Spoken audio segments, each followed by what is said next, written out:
CBI చెప్తుంది accused అని, మళ్ళీ అదే అవినాష్ రెడ్డికి సీట్ ఇచ్చారు అంటే ఇది హత్య రాజకీయాలు, రౌడీ రాజకీయాలు, ఇది మాఫియా రాజకీయాలు, గూండా రాజకీయాలు కాకపోతే ఇక ఏమిటి? ఇందుకేనా అధికారం ఇచ్చింది? ఇందుకేనా అన్న జగన్మోహన్ రెడ్డి గారికి అధికారం ఇచ్చింది? ఎందుకు చేశారు ముఖ్యమంత్రిగా? ఇక్కడే ఉంది. ఏం నది? కుందు నది ఓవర్ఫ్లో అవుతుంది ప్రతి సంవత్సరం అని జగన్మోహన్ రెడ్డి గారు 5 సంవత్సరాల క్రితం వచ్చి ఇలాగే మైకు పట్టుకొని ఏం చెప్పారు? ఆ నది విస్తీర్ణం చేస్తాము, అది ఉప్పొంగకుండా చూసుకుంటాము, నంద్యాలలోకి రాకుండా నష్టం జరగకుండా చూసుకుంటాము అని జగన్మోహన్ రెడ్డి గారు చెప్పారా? మీరు నమ్మారా? మీరు ఓట్లేసారా? అయిందా అన్నా? మరి ఎందుకు వేయాలన్నా వీళ్ళకు ఓట్లు?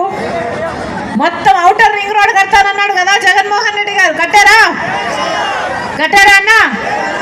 మరి ఎందుకు వేయాలన్నా వీళ్ళకు ఓట్లు? ఎన్ని మాటలు చెప్పారు, ఎన్ని కథలుగా చెప్పారు. రాజశేఖర్ రెడ్డి గారు ఎంత అభివృద్ధి చేశారు. రాజశేఖర్ రెడ్డి గారు వదిలి వెళ్ళేసిన ప్రాజెక్టులను కూడా కొడుకు జగన్మోహన్ రెడ్డి గారే పూర్తి చేయలేదు అంటే ఇంకా ఏమనాలి? వీళ్ళ రాజశేఖర్ రెడ్డి గారి ఆశయాలను నిలబెట్టేది,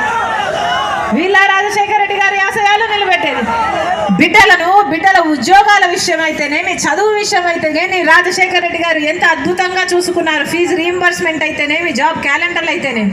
జగన్మోహన్ రెడ్డి గారు ఏం చెప్పారు? ఇలాగే మైకు పట్టుకొని 5 సంవత్సరాల క్రితం సంక్రాంతి వచ్చినప్పుడల్లా జాబ్ క్యాలెండర్ వస్తుందని చెప్పాడా లేదా? సంక్రాంతి ప్రతి సంవత్సరం వస్తుంది, ప్రతి జనవరిలో జాబ్ క్యాలెండర్ కూడా వస్తుంది అన్నాడే జగన్మోహన్ రెడ్డి గారు. మరి 5 సంవత్సరాలు అయింది, 5 సంక్రాంతులు అయిపోయాయి. ఎన్ని క్యాలెండర్లు వచ్చాయి? ఒకటైనా వచ్చిందా? ఒక్క జాబ్ క్యాలెండర్ అయినా వచ్చిందా? ఇలాగే మైకు పట్టుకొని 5 సంవత్సరాల కింద జగన్మోహన్ రెడ్డి గారు చెప్పిన మాట 2,30,000 ఉద్యోగాలు ఖాళీగా ఉన్నాయి ప్రభుత్వ శాఖల్లో, అవన్నీ భర్తీ చేస్తానన్నాడు జగన్మోహన్ రెడ్డి గారు. ఈ రోజుకి 5 సంవత్సరాలు అయిపోయింది. ఎన్ని భర్తీ చేశారు?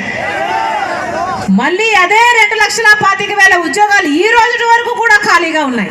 మరి 5 సంవత్సరాల అధికారం ఇస్తే ఏం చేశారు? గుడ్డి గుర్రాలకు పళ్ళు తోమారా? గాడిదలు కాశారా? ఏం చేశారు? ఒక్క ఉద్యోగం కూడా ఇవ్వలేదు. 23,000 టీచర్ ఉద్యోగాలు ఖాళీగా ఉన్నాయని ఇలాగే మైకు పట్టుకుని చెప్పాడు జగన్మోహన్ రెడ్డి గారు 5 సంవత్సరాల క్రితం. ఆ రోజు చంద్రబాబు గారు 7,000కు నోటిఫికేషన్లు ఇస్తుంటే సిగ్గు లేదా చంద్రబాబు? 23,000 ఉద్యోగాలు ఖాళీగా ఉంటే 7,000కే నోటిఫికేషన్లు ఇస్తున్నామని అడిగాడు జగన్మోహన్ రెడ్డి గారు. మరి ఈ రోజు అదే మళ్ళీ 23,000 ఉద్యోగాలు 5 ఏళ్ల తర్వాత కూడా ఖాళీగా ఉన్నాయి. మరి జగన్మోహన్ రెడ్డి గారు మెగా డిఎస్సి ఇస్తానని చెప్పిన వాడు 6,000తో ఒక దగా డిఎస్సి ఇచ్చారు. 5 సంవత్సరాల తర్వాత ఇప్పుడు ఎలక్షన్లు వస్తుంటే 2 నెలలు ఉన్నాయనంగా ఇప్పుడు 2 నెలల ముందు నోటిఫికేషన్లు ఇస్తే ఆ పరీక్షలు ఎప్పుడు జరగాలి? ఆ బిడ్డలకు ఉద్యోగాలు ఎప్పుడు రావాలి? ఇదేమన్నా అయ్యేదా? సచ్చేదా? ఆలోచన చేయండి. ఎందుకు వేస్తున్నాం వీళ్ళకు ఓట్లు? కనీసం కుంభకర్ణుడైనా 6 నెలలు నిద్రపోతాడు, 6 నెలలు పనిచేస్తాడు. 5 సంవత్సరాలు గడిచిపోయింది, ఉద్యోగాలే ఇవ్వలేదు. ఆఖరికి ఇప్పుడు ఇస్తే ఏం లాభం అన్నా? ఎవరికి వచ్చినట్ట ఉద్యోగాలు? 5 సంవత్సరాలు ఎవరికి కనిపించలేదు జగన్మోహన్ రెడ్డి గారు.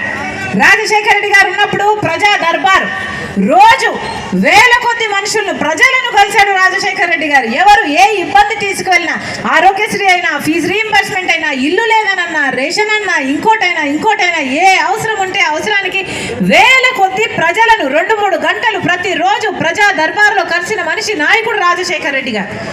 ఎంత ప్రజల మనిషి రాజశేఖర రెడ్డి గారు అంటే ఆఖరికి రచ్చబండ చేయాలి నేను అని ముఖ్యమంత్రి అయ్యాక బయలుదేరి వెళ్ళి హెలికాప్టర్లో మరణించిన నాయకుడు రాజశేఖర రెడ్డి గారు. అంతగా కోరుకున్నాడు ప్రజల మధ్య బతకాలి నేను అని రాజశేఖర రెడ్డి గారు. మరి ఆయన కొడుకు అనిపించుకుంటున్న జగన్మోహన్ రెడ్డి గారు ఒక్కసారైనా వచ్చారా? 5 సంవత్సరాలు ఎన్నికలయ్యాయి.